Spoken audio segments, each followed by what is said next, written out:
What's up, everyone? Today we're going to be dismantling the Crispy LS long block. Now, before we go ahead and start digging into it, let's kind of go over some of the modifications we're going to have to do to convert this from running as a 4th gen and running it as a 3rd gen. Starting with probably the easiest modification, the knock sensors. So we are going to have to replace the 4th gen knock sensors with 3rd gen knock sensors because these are 2-wire and the 3rd gen is only a single wire. That being said, that means we're going to have to drill and tap the hole to accept a larger bolt from the actual old knock sensors. Now, if you look, obviously, the knock sensors are in a totally different location and the wiring harness will not actually reach it. Well, they actually have a kit from this one company. I've been talking to them about what we're going to need to do the conversion. It's going to be very easy. The kit comes with the wiring harness. We'll have to use the knock sensors from, well, we'll have to get new ones because those were no good. So we'll have to get new knock sensors.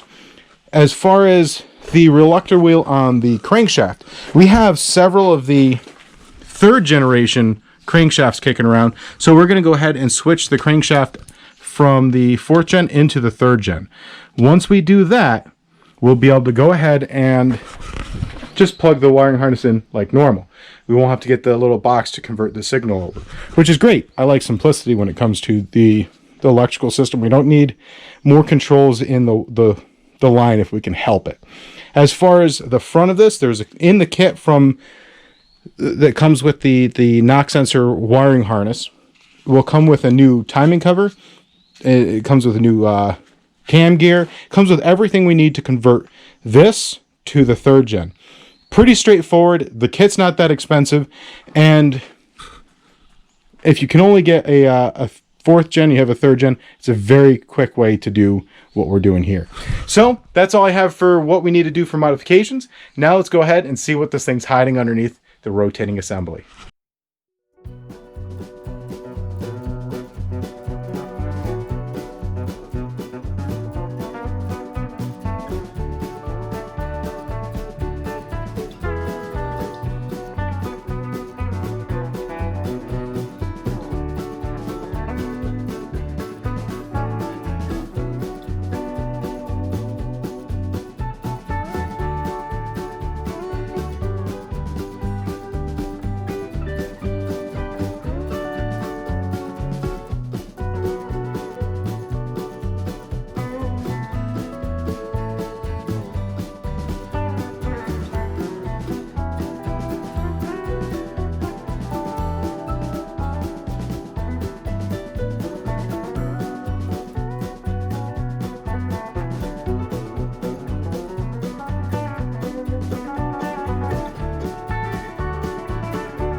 So yesterday I made the comment that we haven't had a single bolt give us a problem.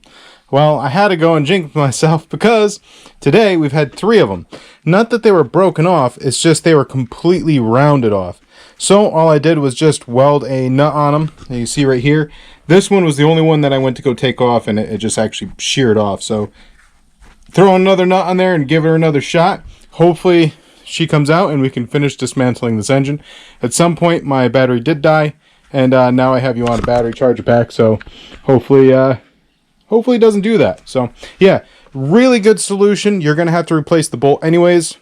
Put a good sized nut on it like so, and hopefully she comes out.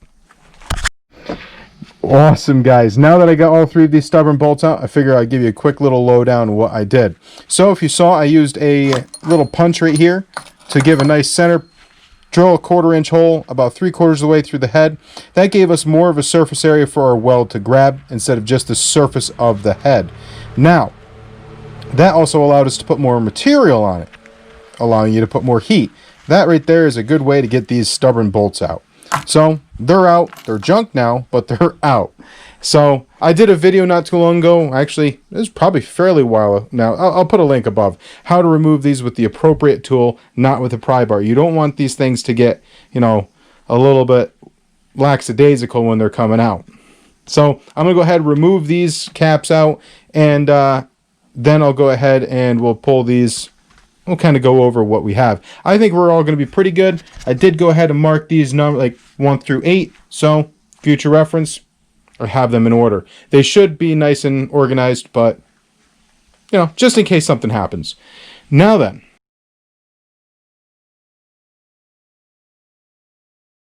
Real quick, one big and very important thing.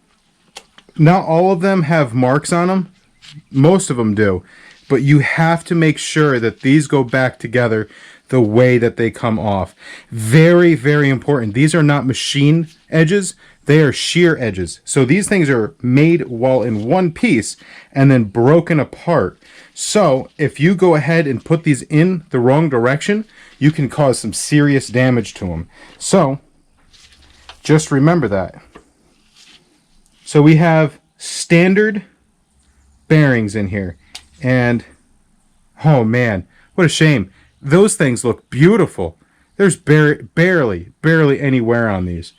If,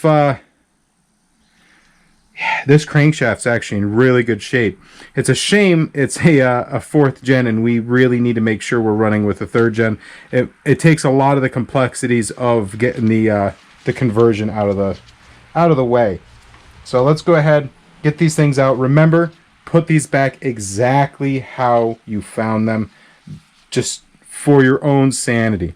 Next, we'll have to find out if these are also standard, but it's probably a good sign that throughout the block, I can't believe how good those are. So I think I've said this plenty of times, but I was not an LS fanboy at all before I started taking apart the LS going in the Buick. And now I'm just overly impressed with the construction of these engines. Hands down, brilliant design. And just the quality of them, they're just fantastic.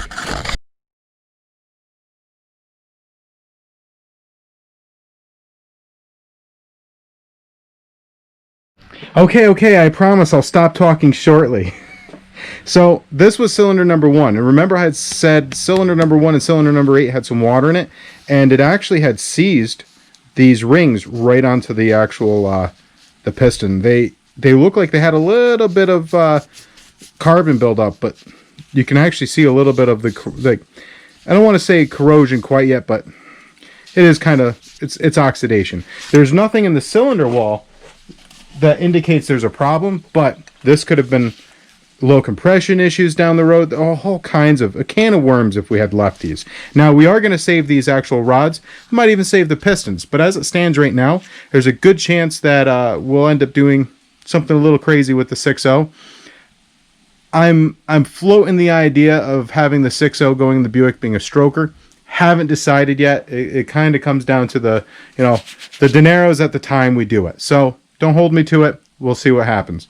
But as far as it goes, remember, as always, and I'm going to drive this one home, and I'm sure everyone else does, you can actually see how these go back together and how the line, matter of fact, when they're completely torqued down, you can't see the difference. They almost look like a solid piece. Beautiful, beautiful design. But you gotta reassemble it exactly correctly. Anyways, I'll stop talking now. I promise I will. Let's go ahead, finish removing this.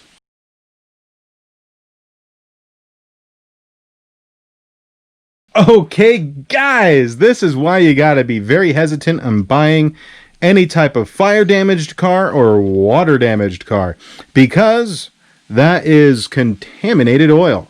And I did see some contaminated oil in the oil pan, but a lot of times that just settles. That means this thing has been cycled with a little bit of contaminated oil. So in my opinion, the bearings and everything in this would have been shot anyways. Fortunately, we're not using any of the components in here. We went into this knowing that we weren't going to use any of this stuff, and we went into this knowing that, in fact, it was a burned vehicle, and, That's why I'm very hesitant to actually buy a car that's been in water damage. Besides the electronics in the vehicle being issues, you never know what's going to be in the bottom of the engine. So even though this engine had fire damage, we are now seeing water intrusion into the actual oil system. So that right there would be a full rebuild anyways. You know, once you get it milky, I don't care what anyone says. That's no bueno.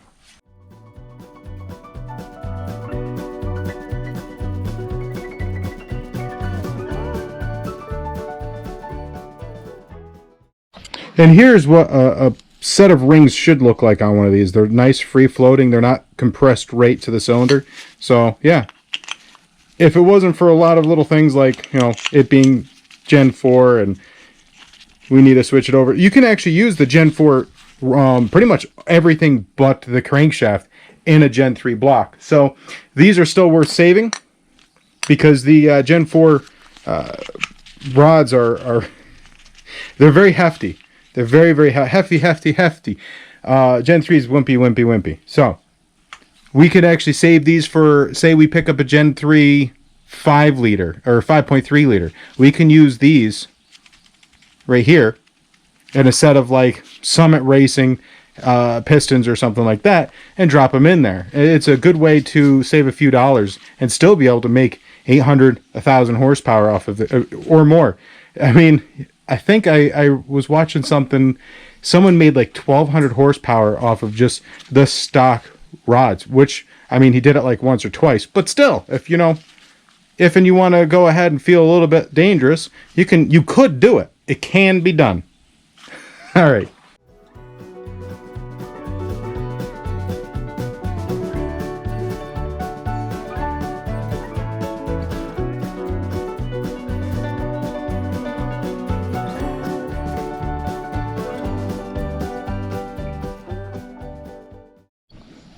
The main caps look fantastic. There's a little bit of wear on them, but nothing terrible at all. They look pretty good.